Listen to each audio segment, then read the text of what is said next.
Assalamualaikum warahmatullahi wabarakatuh. Perkenalkan, kami dari kelompok 10 mata kuliah hidrolika akan mempresentasikan mengenai pengujian aliran melalui ambang lebar. Next.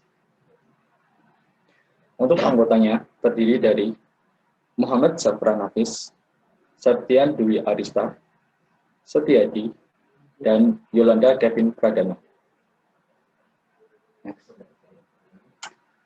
Pada presentasi ini, kami akan menjelaskan mengenai maksud dan tujuan pengujian aliran melalui ambang lebar, yaitu yang pertama, mengamati karakteristik aliran yang melewati ambang lebar. Kedua, mengukur besarnya debit aliran teori dan debit aliran aktual. Lalu yang ketiga, menghitung nilai koefisien debit. Dan yang terakhir, merumuskan persamaan debit aliran berdasarkan tinggi muka air yang melewati ambang lebar. Untuk penjelasan yang pertama akan disampaikan oleh Saudara Kevin. Kemudian yang pertama, kita akan mengamati karakteristik aliran yang melewati ambang lebar. Untuk mempermudah pemahaman kita dalam mengamati karakteristik aliran yang melewati ambang lebar, kita ada baiknya lebih dahulu menyimak video berikut ini.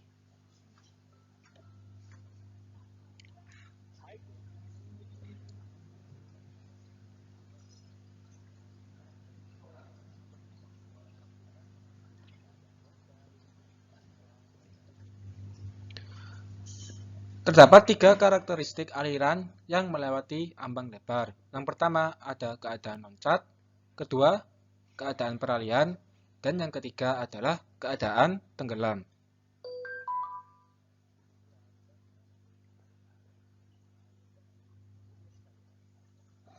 Kemudian alat-alat praktikum yang harus kita persiapkan. Yang pertama adalah ambang lebar. Kedua, pengukur kedalaman, kita bisa menggunakan penggaris. Ketiga, meteran. Keempat, venturimeter beserta manometernya. Ketiga, ada sekat pengatur hilir, penampung air, dan sanyo serta generatornya.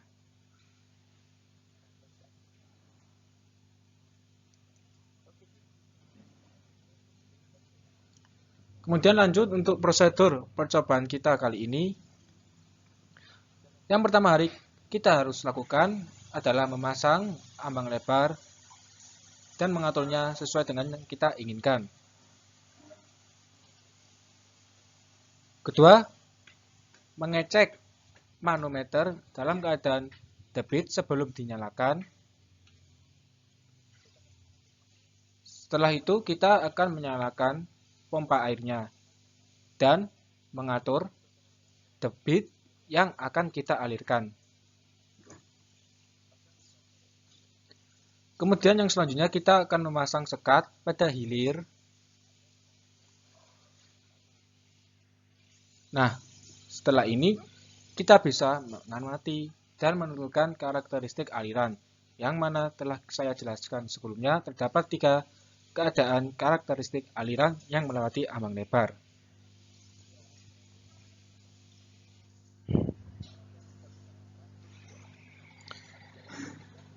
Setelah itu kita akan mengukur setiap elemen-elemen ketinggian. Yang pertama ada muka air pada hulu, air jatuh sebelum dan sesudah ambang, setelah air loncat, dan air pada hilir.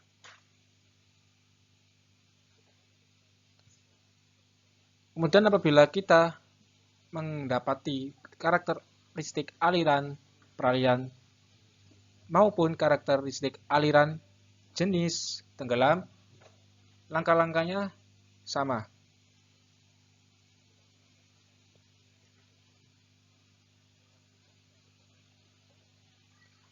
Yang perlu kita amati dengan seksama di sini adalah perubahan ketinggian pada manometer. Kita harus mencatat setiap perubahan yang dapat pada manometer. Nah, setelah kita melakukan praktikum langkah-langkah yang sebelumnya kita telah lihat, maka kita akan mendapatkan karakteristik aliran. Kan yang tadi dijelaskan ada 3 jenis aliran. Nah, untuk praktikum yang kali ini, kita mendapatkan jenis aliran tersebut merupakan aliran yang dalam kategori keadaan loncat. Berikut, ini adalah sketsa dari aliran tersebut. Terdapat elemen Y1, HW aksen, P, HW, serta ambang lebar, ada model pintu, dan juga ada Y3. Y1 ini adalah ketinggian air sebelum air awal-awal, kemudian HW aksen adalah ketinggian dari alir di atas penampang. Kemudian P ini adalah tinggi dari ambang lebar tersebut. Kemudian HW adalah tinggi air di atas tinggi air yang melewati ambang lebar tersebut. Nah, setelah kita melakukan hasil pengujian, maka kita akan memperoleh data di mana yang kita tentukan awalnya lebar ambang atau dengan simbol B sama dengan 15 cm, kemudian tinggi ambang P sama dengan 11 cm, panjang ambang L sama dengan 30 cm, tinggi air hulu Y1 sama dengan 30 cm, tinggi air hilir Y3 sama dengan 4 cm, tinggi peluapan HW aksen sama dengan 19 cm, tinggi peluapan di atas ambang HW sama dengan 14 cm. Dengan diameter pipa 1 dengan lambang D1 sama dengan 3,15 cm, diameter pipa 2 D2 sama dengan 2 cm, dan beda tinggi raksa pada venturimeter atau kita simpulkan dalam delta H sama dengan 30 cm Hg. Kemudian silakan Saudara Aris untuk menjelaskan. Ya, kita masuk ke poin B, yaitu mengukur besarnya debit aliran teori yang disimbolkan sebagaimana yaitu dalam kurung GT tutup kurung, dan debit aliran aktual yang disimbolkan bagaimana GA. Ya, debit teori ya yang biasa disimbolkan GT itu yaitu jika melewati puncak ambang lebar seperti gambar 1 yang sudah dijelaskan di slide sebelumnya, maka debit aliran persatuan lebar Q adalah seperti rumus yang sudah ditera pada slide ini, yaitu sama dengan 2/3 HW aksen dikali akar 2/3 kali G kali HW aksen. Jika HW sama dengan 2/3 kali HW aksen sama dengan H kritis. HWA adalah peluapan disebut dulu dengan mengabaikan tinggi kecepatan. Sketsa aliran melewati ambang lebar pada gambar 1. Next.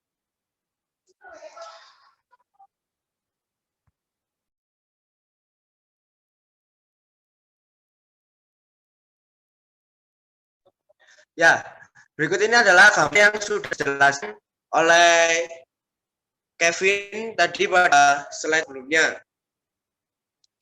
Debit teoris rumusnya yaitu sebagai berikut.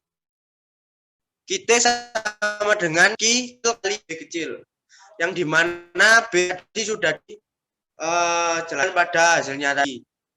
Itu dijabarkan ya menjadi teori debit teori Q sama dengan debit persatuan lebar satuannya meter per second, B lebar ambang satuannya adalah meter, dan di mana debit teori ini satuannya adalah meter kubik per second, sehingga persamaan debit yang melewati ambang lebar di atas menjadi persamaan berikut, yaitu kita sama dengan 2/3 kali akar 2/2 G per 3 kali B kali HW aksen pangkat 3/2. Next. Ya, dimana rumus kita sama dengan 1,71 kali B kali HW aksen dikali 2. Di mana 1,71 ini adalah yang hasil di rumusnya.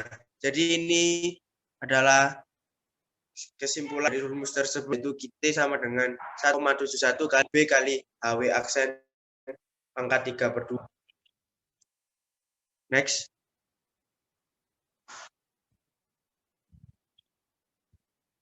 Ya, kita akan menjelaskan tentang debit aktual, yaitu yang disebutkan QA. Debit aktual yang melewati saluran diukur menggunakan alat venturimeter. Sketsa alat venturimeter dapat dilihat pada gambar ini. Jadi ini adalah sketsa dari alat untuk mengukur debit awal. Next. Ya. Dengan menggunakan kesamaan Bernoulli, hukum kekekalan energi dan hukum kontinuitas, maka besarnya debit aliran yang melewati venturi adalah QA sama dengan 171,81 kali pi kali akar delta H, yang dimana satuan dari A ini yaitu cm3 per second. Dan di sini kita mendapatkan hasil QA sama dari percobaan yang sudah ada datanya tadi. Hasilnya adalah 1954,87 cm3 per second.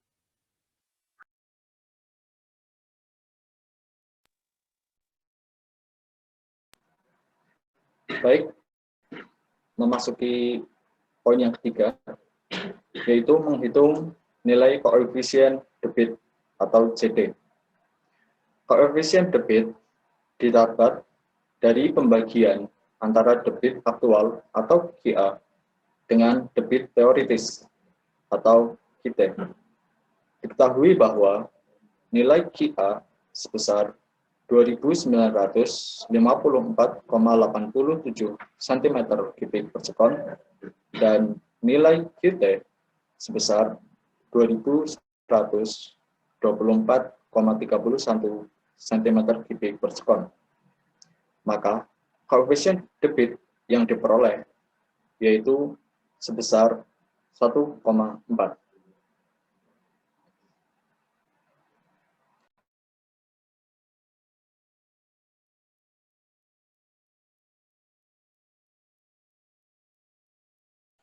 Untuk poin selanjutnya akan dijelaskan oleh Saudara Safran.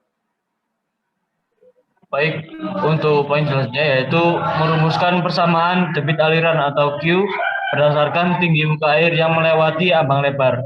Bisa dilanjut.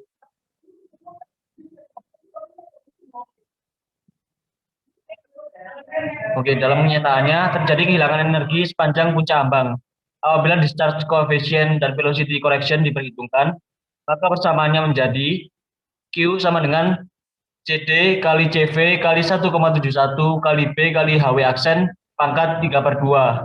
Namun pada praktikum ini, persamaan yang digunakan untuk menghitung debit aliran adalah sebagai berikut, yaitu Q sama dengan CD dikali 1,71 dikali B dikali HW aksen pangkat 3/2. Satuannya meter kubik per second, di mana Q sama dengan debit aliran, CD sama dengan koefisien debit, B sama dengan lambang lebar ambang, HW aksen sama dengan tinggi peluapan. Bisa dilanjut. Sehingga Q didapat menjadi 2124,31 dikali 1,4. Sehingga menjadi 2974,034 cm kubik per second.